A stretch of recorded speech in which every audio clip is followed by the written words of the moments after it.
Good morning प्यारे बच्चों। आज आपके लिए लेके आया हूँ एक बहुत ही प्यारा सा चैप्टर जिसका नाम है क्या निराश हुआ जाए।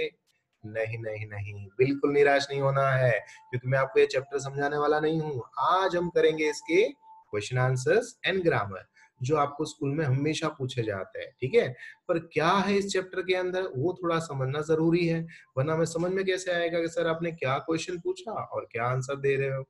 ठीक है, तो इसका बेसिक क्या बताना चाहते हैं कि आजकल जो है देश दुनिया और समाज के अंदर अगर हर जगह पर अगर आप पेपर उठा के देखो, न्यूज देखो या रेडियो सुनो, तो हर जगह पर यही बताया जा रहा है कि ईमानदारी की कोई जगह नहीं है, परिश्रम करने से कोई मतलब नहीं बनता है, बस बेईमान लोग और आलसी लोग ही दुनिया चला रहे हैं। जो श्रमजीवी लोग है, जो मेहनत करने वाला बंदा है, वो हर जगह पर पीसा जा रहा है। झूठ और फरेब का बोलबाला बढ़ता जा रहा है। और ऐसे समय के अंदर जो अच्छाइयाँ है, जो ईमानदारी है, जो मेहनत का कार्य है, वो फिर कौन करेगा? क्या इसी बात को अगर हम समझेंगे तो क्या हम अपने मूल्यों को, क्या हम अपने वैल्यू को समझ जाएंगे? नहीं ना। तो देखते हैं कि अगर इसी विचारों के द्वारा अगर ये देश और समाज चलता रहा, तो शायद तक अच्छे कर्म करने वाले हमेशा क्या हो जाएंगे? निराश होंगे। और हमें तो निराश नहीं होना है, हम तो आज की जनरेशन के बच्चे हैं। कितनी भी बड़ी मुश्किलें आए तो हम उसका भी सामना कर सकते हैं। तो चलो, क्या निराश हुआ जाए? नहीं। चलो समझा जाए इसके क्वेश्चन आंसर। ठीक है, क्या बता रहा है कि भारतवर्ष को महामानव समुद्र क्यों कहा गया है? ये आपको लॉन्ग आंसर लिखना है। ठीक है, जो आपको 5 या 6 वाक्यों में लिखना चाहिए। तो हमेशा सबसे पहले क्या करते हैं, हम इंट्रोडक्शन लिखेंगे। इंट्रोडक्शन में लेखक का नाम लिखेंगे, फिर साहित्य प्रकार लिखेंगे, फिर चैप्टर का नाम लिखेंगे, और लास्ट में लिखेंगे बहुत खूबसूरत तरीके से वर्णन किया गया है। फिर आपको ये आंसर लिखना है जो आपको सामने दिया गया है। आप पॉइंट वाइज लिखना चाहते हो तो आप पॉइंट वाइज भी लिख सकते हो। ठीक है, पर हो सके तो जब लॉन्ग आंसर है वो आप पॉइंट वाइज ना लिखो। क्या लिखा है कि भारतवर्ष एक प्राचीन और विशाल देश है। सदियों से यहाँ पर अनेक जातियां आई और यहाँ पर आकर बस गई। इतना ही नहीं, विदेशी और अनेक धर्मावलंबी यहाँ पर आए और यहीं के होकर रह गए। इस प्रकार से भारत जो है वो आर्य, द्रविड़, हिंदू, मुस्लिम, यूरोपीय और भारतीय आदर्शों का मिलन भूमि मानी जाती है। तो ये जो आदर्श है वो भारत देश के अंदर है, ये हमारी संस्कृति है, कल्चर है। भारतीय सभ्यता में विदेशी से आई सभ्यता का भी प्रभाव पड़ रहा है। यहाँ की संस्कृति में विदेशी संस्कृति धीरे धीरे करके घुल मिल गई है। भारतीय समाज में देशी विदेशी तरह तरह के लोग आए और यहाँ पर समा गए। इस तरह से जैसे समुद्र के अंदर कितनी सारी नदियां मिल जाती है ना, उसी तरह से हमारा भारत देश जो है उसको यहाँ पर लेखक ने क्या बोला गया है? एक समुद्र है। पर कैसा? बहुत सारे मनुष्य का समुद्र, जिसमें बहुत सारी संस्कृति, बहुत सारी सभ्यता, बहुत सारी जाति, बहुत सारे धर्म एकजुट होके रहते हैं और भारत देश की प्रगति के लिए मदद रूप होते हैं। ठीक है, तो आपको ध्यान से इसको समझना है और लिख देना है। अच्छा, क्वेश्चन नंबर 2 है, लेखक का मन क्यों बैठ जाता है? वापस से लॉन्ग आंसर है, ध्यान से आपको करना है। इंट्रोडक्शन, एक लाइन छोड़ेंगे, फिर यहां से शुरुआत करेंगे कि हमारे देश में आजकल अगर देखें तो अखबार के अंदर चोरी, डकैती, तस्करी, भ्रष्टाचार के समाचार भरे रहते हैं। इवन जो राजनीतिक दल होते हैं वो भी एक दूसरे के ऊपर आरोप और प्रत्यारोप लगाते रहते हैं। ऐसा लगता है कि जैसे देश में कोई ईमानदार रहा ही नहीं हो। लोग हर व्यक्ति को संदेह की दृष्टि से देख रहे हैं। जो उसे ऐसा लगता है कि ये ऊंचे पद पर है तो ये ज्यादा खराब कार्य करता होगा, यानी वो ज्यादा दोषी होगा, ऐसा हम सब देखने लगे हैं। और सब हम अपने एक दूसरे के स्वार्थ के लिए ही कार्य करते रहते हैं, ऐसा सबको लगता है। देश के हित की बात बहुत कम लोग करते हैं कि हमारा देश की प्रगति हम कैसे करें। और देश और समाज की ऐसी दशा को देखकर लेखक का मन क्या हो जाता है? कभी कभी बैठ जाता है, उसका मतलब होता है उदास हो जाता है। ठीक है, तो हमेशा जब आंसर का लास्ट पैराग्राफ करो तो वहां पर इसलिए कॉमा, इस तरह लेखक का मन बैठ जाता है, ऐसा आप नया तीसरा पैराग्राफ करके लिखिएगा। ठीक है, चलो नाउ नेक्स्ट आगे देखते हैं। क्वेश्चन नंबर 3, धर्म को भारत वर्ष में श्रेष्ठ क्यों माना जाता है? हमारे भारत देश के अंदर धर्म को सबसे बढ़िया, सबसे ज्यादा महत्व क्यों देते हैं? तो इसका आंसर वापस से इंट्रोडक्शन और फिर यहाँ से आंसर शुरू करेंगे कि हमारे भारत देश के अंदर शासन और समाज की सुख सुविधा के लिए सरकार तरह तरह के कानून बनाती है, लेकिन भारतवासी की दृष्टि से सबसे बड़ा कानून क्या है? धर्म है। हम धर्म को ही सबसे बड़ा कानून समझते हैं। धर्म के कारण अब भी सेवा, सच्चाई, ईमानदारी और आध्यात्मिकता आदि बनी हुई है। धर्म के भय से मनुष्य झूठ और चोरी को गलत समझता है। धर्म बुद्धि के कारण से ही लोग दूसरों की पीड़ा पहुंचाना पाप मानता है।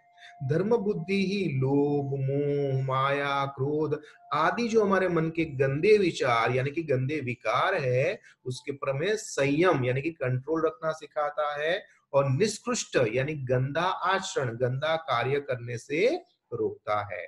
इसलिए हमारे भारत देश यानी कि हमारा भारतवर्ष धर्म को हमेशा श्रेष्ठ मानता है, क्योंकि धर्म से हमारा मन और हमारा जीवन दोनों शुद्ध हो सकता है। इसलिए हमारा भारत देश धर्म को सर्वश्रेष्ठ समझता है।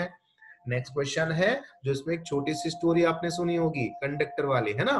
कंडक्टर ने अपनी ईमानदारी कैसे बताई? तो यहाँ पर उसका आंसर लिखेंगे। पहले क्या करना है? वेरी गुड, पहले इंट्रोडक्शन, ओके, एंड उसके बाद आपको आंसर लिखना है। ठीक है, क्या आंसर लिखेंगे कि एक बार लेखक अपने सपरिवार यानी सह परिवार परिवार के साथ बस की यात्रा कर रहे थे। गंतव्य स्थान मतलब जहां पर मुख्य स्थान है, जहां पर उसको पहुंचना था, उससे लगभग 5 मील की दूरी पर एक सुनसान जगह पर बस खराब हो जाती है। कंडक्टर समझ गया कि बस अब आगे नहीं जा सकती है। वह एक साइकिल लेकर वहां से चल दिया। उस समय रात के करीबन 10 बजे थे। यात्री, बस ड्राइवर अपना क्रोध उतारने लगे कि देखो कंडक्टर तो चला गया, अब बस ड्राइवर को पकड़ लेते हैं और उसको मारते हैं, पीटते हैं, वरना पता नहीं यहाँ पर क्या हो जाएगा। लेखक के बच्चे भोजन और पानी के लिए आकुल व्याकुल हो रहे थे उस समय। यात्री ड्राइवर को मारने की पूरी तैयारी में लगे हुए थे। और ठीक उसी समय क्या होता है कि जो साइकिल लेके कंडक्टर चला गया था, वो एक खाली बस लेकर आ जाता है और यात्री उसमें सवार हो जाते हैं। कंडक्टर लेखक के बच्चे के लिए पानी और दूध भी लाया था। इस तरह से बस कंडक्टर ने अपनी ईमानदारी और सज्जनता बताई, क्योंकि आजकल क्या हर जगह अगर आप देखोगे तो आपको सिर्फ ऐसा ही लगता है कि सब गंदे लोग हैं, सब खराब कार्य कर रहे हैं। ऐसा नहीं है, अभी भी इस दुनिया में अच्छे लोग हैं, ईमानदारी है, सज्जनता है, बस आपकी दृष्टि अच्छी होनी जरूरी है। नेक्स्ट क्वेश्चन है, लेखक ऐसा क्यों नहीं मानते कि मनुष्यता एकदम समाप्त हो गई है? वापस से, लेखक ऐसा क्यों नहीं मानते हैं, ये स्वीकार क्यों नहीं कर रहे हैं कि मनुष्यता यानी कि ह्यूमैनिटी एकदम खत्म हो गई है? तो यहाँ पर उसका आंसर है कि लेखक कहते हैं कि आज अखबार में अधिकतर चोरी, डकैती, तस्करी, भ्रष्टाचार से समाचार होते हैं। आज किसी ना किसी पर विश्वास ही नहीं रहा है। ईमानदार और परिश्रम के लोग दुखी है एवं झूठे, फरेबी, बेईमान लोग फल फूल रहे हैं। और ऐसी स्थिति सचमुच ही बहुत ही निराशाजनक है। लेकिन फिर भी अनेक घटनाएं ऐसी हो रही है जिससे मनुष्यता के कहीं ना कहीं हमें दर्शन होते हैं, जैसे वो कंडक्टर साहब में, है ना? आपने एक और कहानी सुनी होगी, वो 90 रुपए वापस करने वाले बंदे, है ना?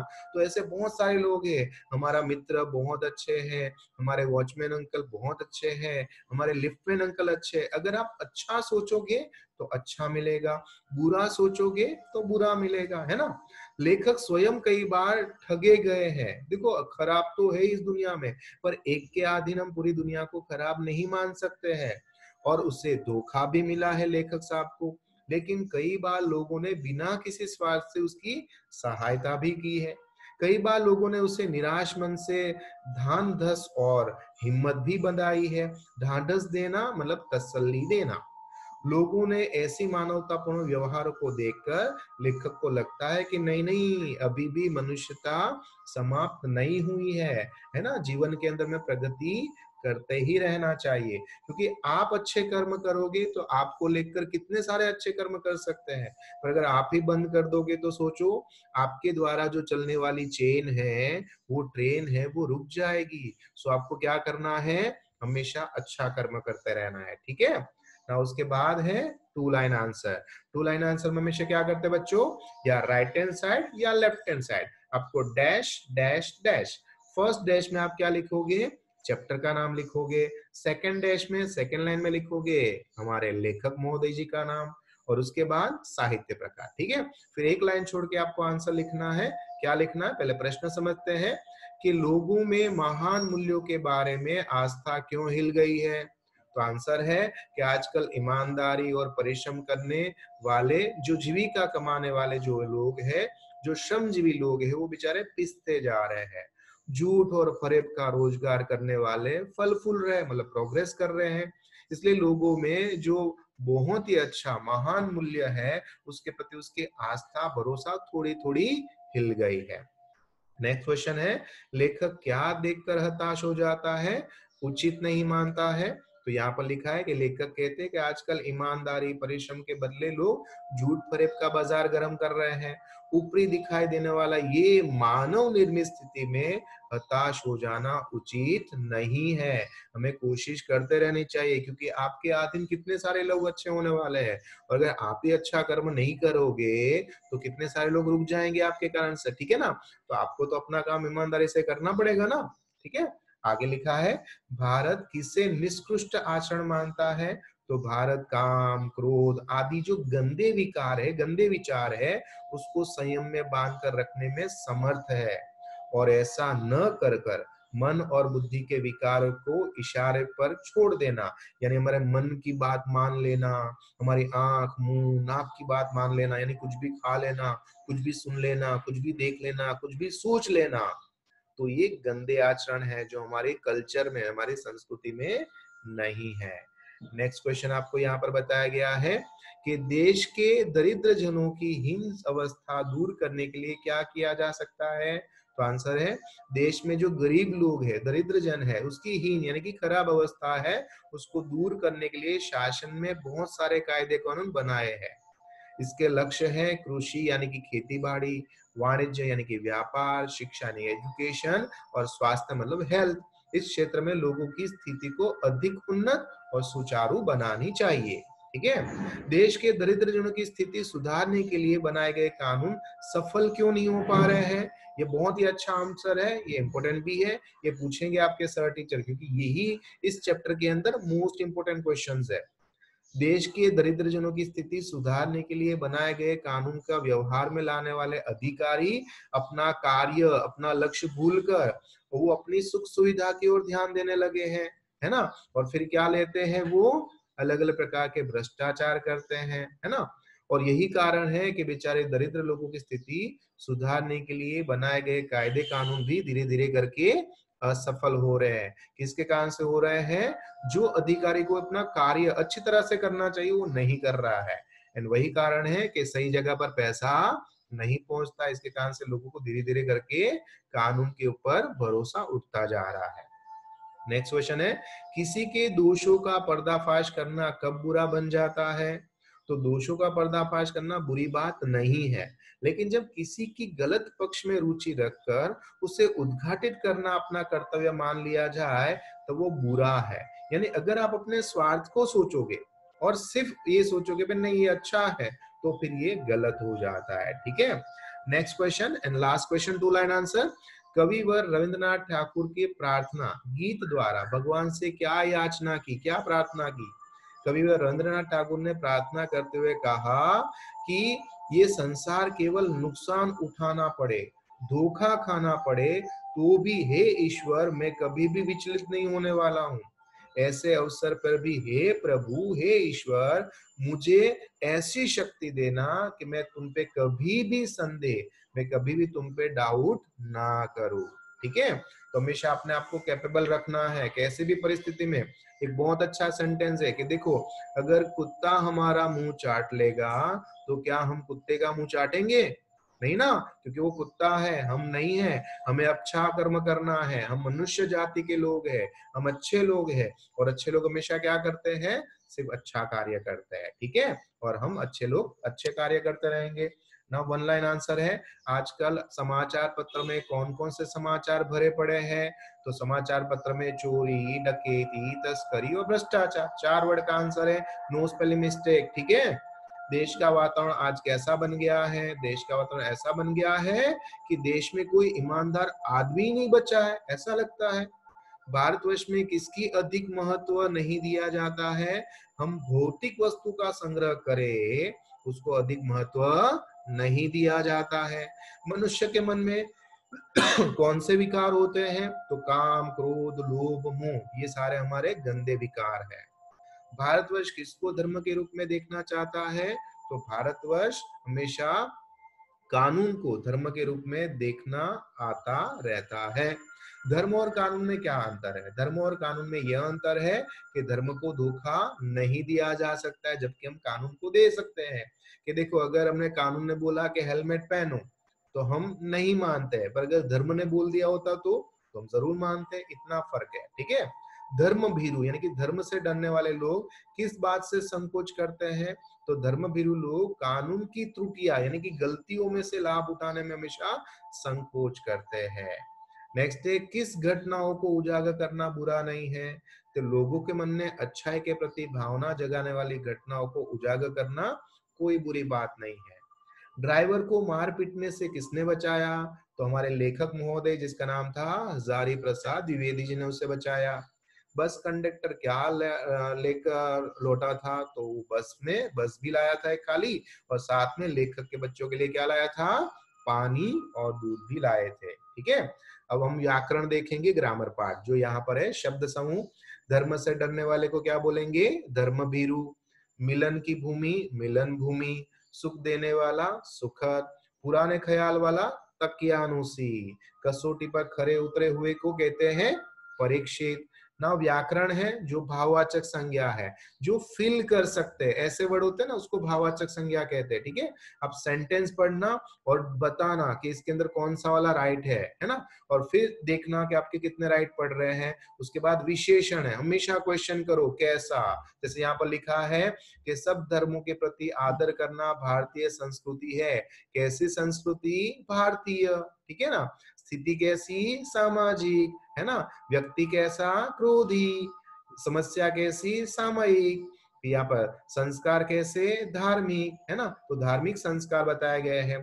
फिर यहाँ पर कार्य कैसा है? परीक्षित कार्य है। और यहाँ पर बताया गया छात्र कैसा था? तो कि भाई, हमेशा कैसा क्वेश्चन करते हैं ना, तो आपको तुरंत ही उसके आंसर यानी कि विशेषण मिल जाते हैं। और ये है मुहावरे। बच्चों खास याद रखें, मुहावरे आपको तभी लर्न होंगे जब उसका सेंटेंस फॉर्मेशन करोगे। मन बैठ जाना यानी कि मन उदास हो जाना। आज तो मेरा रिजल्ट का दिन था तो मेरा मन बैठ गया, है ना। पर्दा फाश करना, आखिरकार मैंने बाजू वाले अंकल का पर्दा फाश कर दिया। ज्योति बुझना यानी कि मर जाना। ढांढस बंधाना यानी तसल्ली देना। चेहरे पर हवाया उड़ना यानी चेहरे का रंग फीका पड़ जाना।